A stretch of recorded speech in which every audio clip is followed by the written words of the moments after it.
For a long time, coffee that was destined to become cold brew was cupped hot, which is great for grading specialty coffee. But if you want to see how a coffee will perform when brewed cold, it makes sense to cup it cold. Unfortunately, cupping cold brew used to be somewhat inconvenient, so most people never bothered to do it at all. Pint glasses don't pour accurately, grounds don't sink, and overbloom makes a mess. At Toddy, we set out to change that, creating a cold brew cupping solution with 3 immersion brewers, as well as a cold brew cupping form and experiment guide. Multiple brewers simplify comparative sensory analysis, so you can minimize waste while dialing in your cold brew recipe.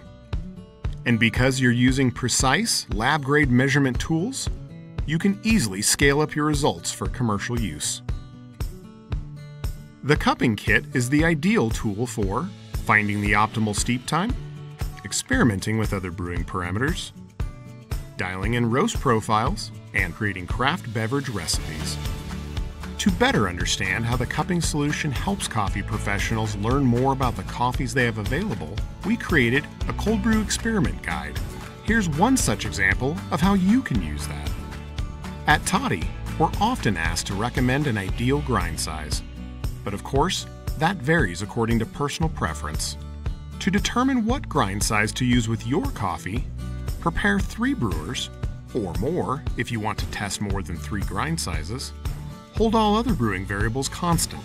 Same water, same steep time, same ratio, etc. The only difference among the brewers should be the grind size.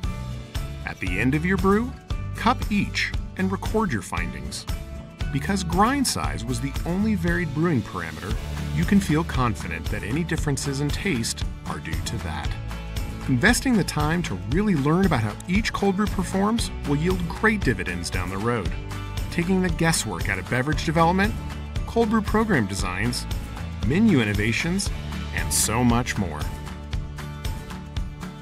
To learn more, visit coldbrewcupping.com.